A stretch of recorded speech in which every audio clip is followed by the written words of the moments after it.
నమస్తే అండి. నమస్తే అండి. లక్ష్మీనాథ్ గారు. సుజాత గారు, పోసాని కృష్ణ మురళి గారిని ఆల్రెడీ అరెస్ట్ చేశారు. ఇప్పుడు గోరంట్ల మాధవ్ దగ్గరికి నోటీసులు ఇచ్చినట్లుగా కూడా తెలుస్తుంది.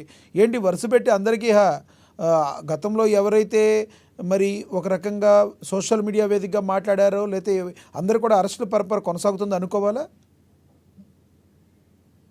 సార్ ముందుగా మీకు అలాగే ప్యానెల్‌లో ఉన్న తోటి ప్యానలిస్టులకి, అమ్మ న్యూస్ వీక్షకులకి అందరికి నమస్కారం అండి. అంటే ఈ వైసీపీ ప్రభుత్వం పోయి ఎన్డీఏ గవర్నమెంట్ వచ్చిన తర్వాత మా కార్యకర్తలు గాని, టీడీపీ కార్యకర్తలు గాని, ఈవెన్ ప్రజల దగ్గర నుంచి కూడా గతంలో ఈ వైసీపీ పరిపాలనలో దుర్మార్గాలు చేసిన వాళ్ళ మీద, నోటికొచ్చినట్టు లకారాలు మాట్లాడిన వాళ్ళ మీద, అలాగే ప్రజాధనం అడ్డగోలుగా దోచేసిన వాళ్ళ మీద ఇంకా ఎందుకు చర్యలు తీసుకోవట్లేదు?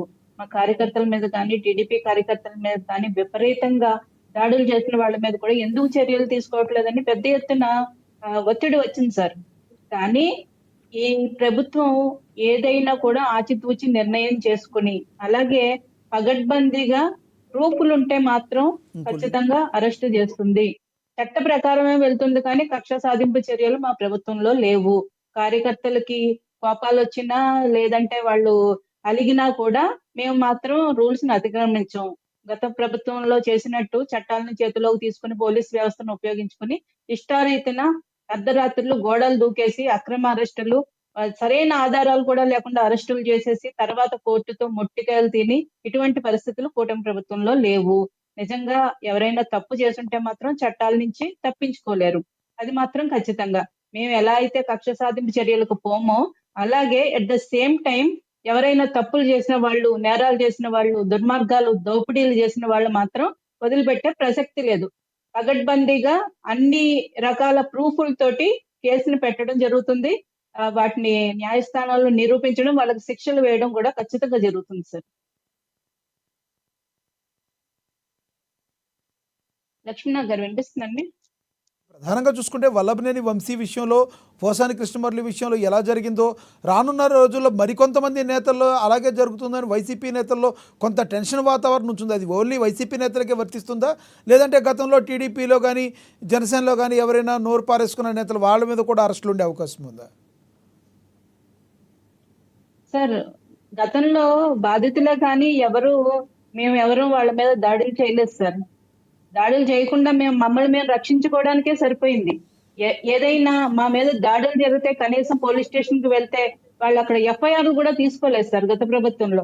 ఎవరైతే బాధితులు పోలీస్ స్టేషన్ మెట్లెక్కుతారో తిరిగి వాళ్ళ మీదే కేసులు పెట్టబడ్డాయి.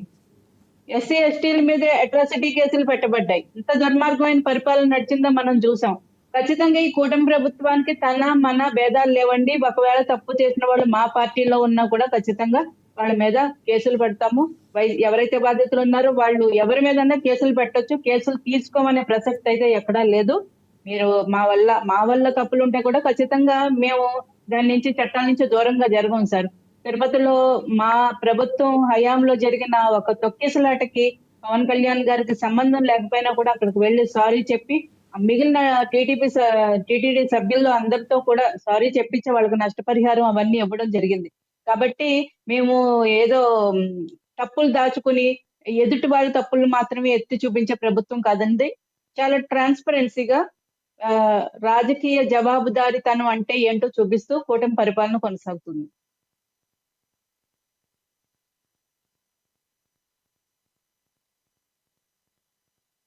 రకరకాల మాటలు గతంలో మాట్లాడిన వీడియోస్ ఉన్నాయి. అది వైసీపీ వాళ్ళు ప్రొజెక్ట్ చేస్తున్నారు.